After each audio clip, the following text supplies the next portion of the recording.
Com o lançamento de Jurassic World Evolution 2 cada vez mais próximo, uma boa forma de nos despedirmos do primeiro jogo é platiná-lo. Vamos ver as principais dicas sobre o modo desafio que ajudarão você a desbloquear as conquistas mais difíceis do jogo. Essas dicas também são válidas para aqueles que apenas querem desbloquear as skins do modo desafio, pois farão com que você atinja 5 estrelas mais rapidamente.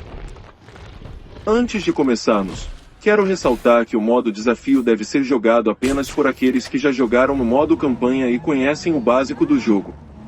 Pois os modos difícil e Jurássico não toleram erros de iniciantes, e no modo desafio vários fatores importam, mas para ter sucesso o mais importante é que você tenha sua própria estratégia de jogo e estilo de parque.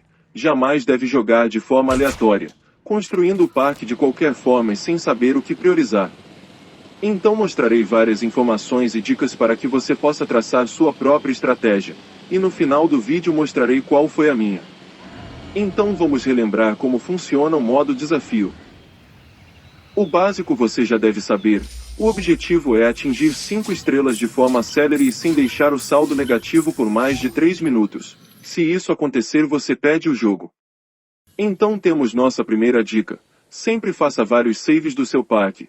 Pois quando tudo desabar você pode voltar no tempo para fazer as coisas de forma diferente. Então sempre salve o jogo quando tudo estiver indo bem, e salve em dados diferentes. Não fique substituindo o mesmo save, pois assim haverá mais opções quando quiser voltar no tempo. Segunda dica. É necessário fazer boas escolhas antes de começar o modo desafio. Para começarmos o modo desafio devemos escolher entre várias opções, incluindo ilhas, eras, dificuldades e modos de descoberta de fósseis entre outras coisas. Então vamos ver o que interessa sobre essas opções. No modo desafio qualquer ilha pode ser escolhida. Cada uma delas desbloqueia 2 skins exclusivas e tem seu próprio grau de dificuldade, que varia de acordo com o seu tamanho. Então quanto maior a ilha maior será a pontuação exigida.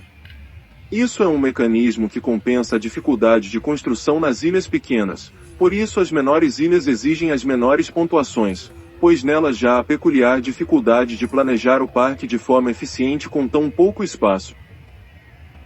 E como cada ilha tem seu tamanho, cada uma delas tem seu grau de dificuldade único, isso significa que mesmo que todas as ilhas estejam na mesma dificuldade do modo desafio, as pontuações exigidas serão diferentes em cada uma delas.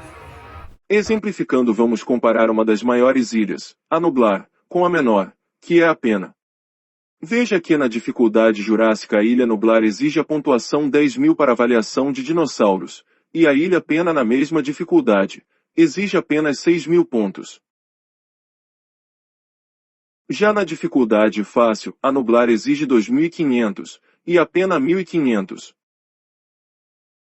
Então você deve decidir qual tipo de ilha é a ideal para você, as maiores, que exigem maiores pontuações, ou as menores, que exigem menos pontuações mas dificultam a construção do parque com o pouco espaço disponível.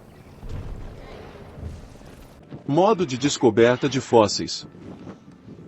O modo padrão é o mesmo mecanismo da campanha, que inicia com os sítios de escavação dos Struthiomimus, Triceratops, Edmontossauro e Ceratossauro, e permanece seguindo a ordem de desbloqueio dos dinossauros da campanha.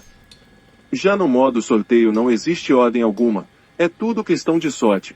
Vocês podem começar desbloqueando literalmente qualquer espécie. A vantagem do modo padrão é que os primeiros dinos serão sempre baratos, e sua desvantagem é a demora para conseguir os melhores dinos. Já no modo aleatório a vantagem é que podem aparecer dinossauros baratos e os dinossauros com boas avaliações podem aparecer cedo. Eu sempre prefiro o modo aleatório, pois geralmente ele traz boas espécies. Eras. O jogador pode escolher a Era Jurassic World ou a Era Jurassic Park. Vocês devem escolher a que dominam melhor. Eu considero a Era Jurassic Park a mais fácil, pois nela os dinossauros são mais baratos e os contratos são mais fáceis. Terceira dica: necessidades iniciais. No início da gameplay o dinheiro é pouco, e a prioridade é conseguir fazer dinossauros. Então coloquem apenas os prédios de operações mais básicos, que são o centro de fósseis e a equipe de extração de fósseis. A depender do modo de jogo, não haverá dinheiro suficiente nem para o centro de pesquisa no início, mas vocês devem construir esse prédio assim que puder. Vocês não devem colocar a ACU e a guarda florestal no comecinho da gameplay, apenas quando realmente der. Como eu disse, o objetivo principal é desbloquear a maior quantidade de espécies. Se lembrem disso, a prioridade durante toda a gameplay será a obtenção de espécies. Quarta dica: escolha as espécies corretas. Pode parecer besteira, mas essa é uma das principais informações para serem levadas em consideração. Vejamos o porquê. Primeiro, atingir a avaliação dos dinossauros exigida no modo desafio é a maior dificuldade, principalmente no modo Jurássico. Geralmente é exigido um número mínimo de espécies únicas, um excelente nível de bem-estar dos dinossauros, entre outras coisas. Então vocês têm que tratar os dinossauros com perfeição, deixá-los sempre satisfeitos.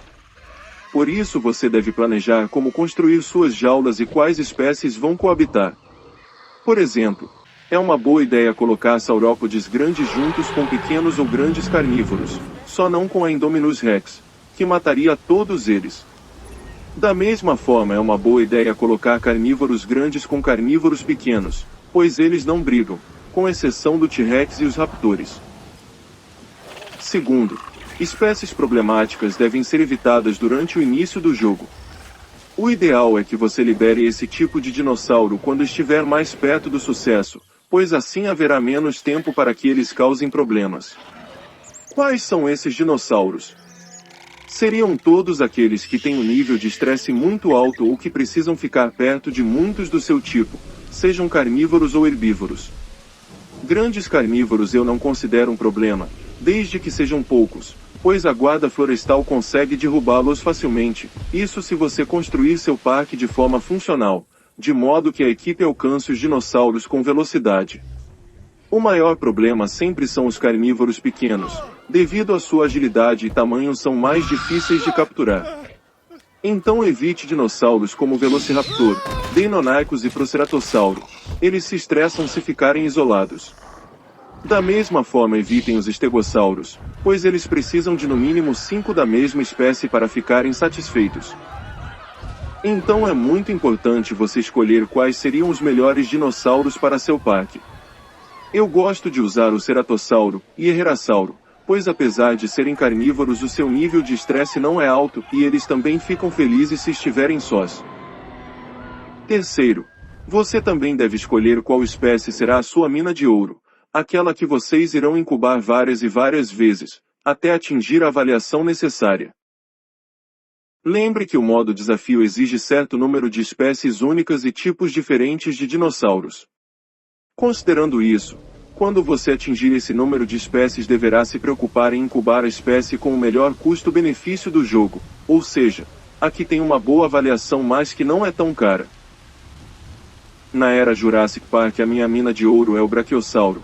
Eu crio o máximo que puder deles, mas lembre-se, eles ficam estressados se tiverem que conviver com mais de 5 braquiosauros, então devem ficar separados em grupos de 5. Na era Jurássica Old os dinossauros são mais caros, mas mesmo assim ainda considero o Brachiosauro uma boa opção para ser a mina de ouro. Quarto, não gastem tempo completando o genoma de todos os dinossauros, pois isso não é necessário. Se você conseguiu 50% do genoma de um dinossauro, e já o incubou, vá procurar outra espécie. Você só deve completar o genoma da espécie mina de ouro, e de dinossauros que vivem em bandos, como Parasaurolofo e Estegossauro, pois nesses casos vocês incubarão essas espécies várias vezes, e é necessário completar o genoma para não haver falhas de incubação. Quinta dica: pesquise apenas o que for necessário. Você deve pesquisar apenas os itens básicos, como os prédios. Nada de variações de skins ou genes, isso não fará diferença. Pesquise esse tipo de item apenas se for requisitado em algum contrato. Sexta dica: falando em contrato, eles são extremamente importantes para o sucesso no modo desafio. Vocês devem evitar ao máximo deixá-los parados. Se vocês perceberem que aceitaram um contrato que é praticamente impossível de cumprir, não tenham medo de cancelar. É verdade que isso vai gerar uma perda de dinheiro, mas acredite, será mais prejudicial ficar sem aceitar novos contratos. Outra possibilidade para se livrar de um contrato muito difícil é voltar no tempo, carregando algum dos jogos salvos. Existe mais uma dica importantíssima sobre os contratos e que fez toda a diferença na minha gameplay, mas explicarei ao final do vídeo, quando for mostrar a minha estratégia. Sétima dica: escolha dos prédios. A avaliação de construções exigida é fácil de atingir, é só vocês colocarem os prédios básicos nos locais corretos e tudo ficará bem. Na era Jurassic World vocês só precisam do restaurante, loja de roupa, arcade, banheiro e hotel para atingirem as 5 estrelas. Não precisam colocar as várias opções de prédios existentes, mas se estiverem em uma ilha grande não esqueçam do monotrilho. Na era do Jurassic Park isso é ainda mais simples, já que existe apenas o básico. Oitava dica: fique sempre atento à tabela de avaliação, assim você saberá o que precisa fazer, se precisa de mais espécimes ou se a quantidade de hotéis é suficiente, isso e várias outras coisas. Agora vou falar da minha estratégia específica para desbloquear a conquista mais difícil do jogo, denominada Rápido para um Bípede, que exige a obtenção de 5 estrelas no modo desafio em menos de 4 horas no nível Difícil, ou Jurássico. Eu escolhi o modo Difícil, a Era Jurassic Park e a menor ilha possível, a Ilha Pena. Eu sempre prefiro as ilhas menores porque elas exigem menores pontuações e eu acho fácil projetar um parque em um pequeno espaço, principalmente na Era Jurassic Park, em que existem poucos prédios e quase todas as funcionalidades de operações funcionam no centro de visitantes. Na Ilha Pena eu separo a maior área disponível para construir o parque, todo o resto será para os dinossauros, então escolha bem o espaço que você vai utilizar. Ao final da gameplay meu parque ficou assim. Para alcançar as 5 estrelas eu construí 5 hotéis, 2 usinas, um centro de visitantes, um posto de guarda florestal, 2 restaurantes, 2 lojas de lembranças, 2 banheiros e um único safari que circula por todo o parque. Na era Jurassic Park o safari libera inúmeros veículos, quanto maior for o percurso mais carros ficarão disponíveis de forma automática.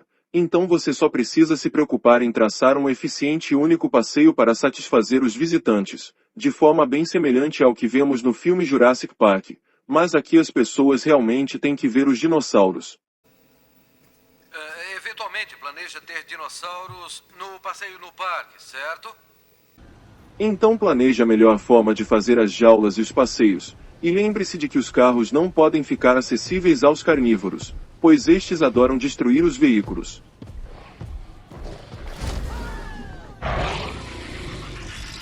Quando consegui as 5 estrelas eu tinha 62 dinossauros, 15 braquiossauros, 8 apatossauros, 5 parasaurolophos, 1 T-Rex, 1 espinossauro, 4 proceratossauros, 1 dilofossauro, 2 triceratops, 3 velociraptores, 4 euplocéfalos, 2 ceratossauros, 1 compsognathus, 2 estiracossauros, 4 paquicefalossauros, 5 estegossauros, 2 colitossauros, 1 driossauro e 1 gallimimus.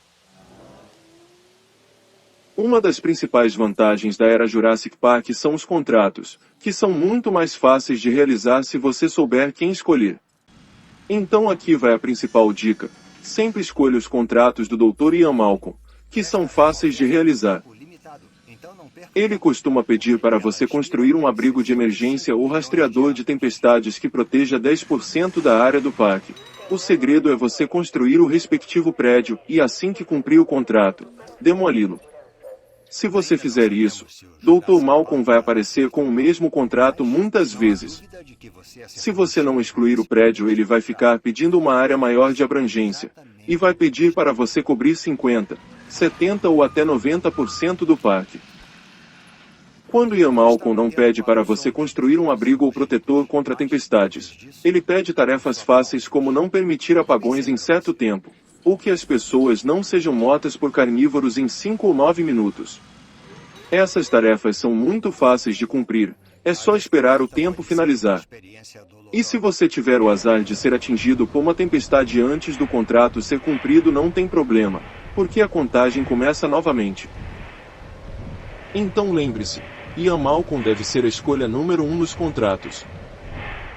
Se ele não estiver disponível, a segunda escolha deve ser entre Alan Grant e Cabot Finch, e a terceira opção seria a Dra. Ellie Sattler, mas nunca escolha os contratos de John Raymond, pois a probabilidade dele solicitar algo difícil é grande.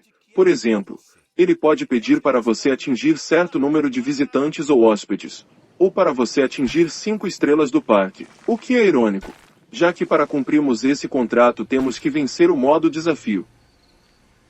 Então se o Dr. Malcolm não estiver disponível, escolha o Dr. Grant ou Cabot Finch, eles devem ser sempre sua segunda opção. Já a Dra. Sattler às vezes pede algo bem fácil, como tirar alguma foto dos dinossauros, mas às vezes ela também pede algo difícil de conseguir, como a incubação de uma espécie que você está longe de obter. Então eu prefiro deixá-la como terceira opção. Por fim, lembre-se da ordem de prioridade dos contratos. Em primeiro lugar fica Ian Malcolm, em segundo Alan e Cabot Finch, em terceiro Dra. Sattler.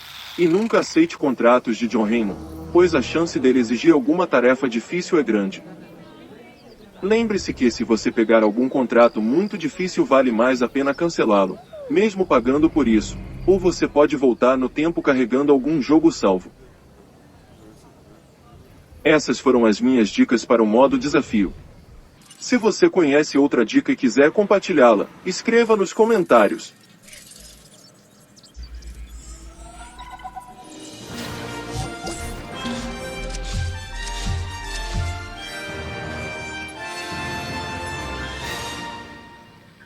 Então, você deve achar que tá tirando de letra essa história de gerenciar um parque de dinossauros, né?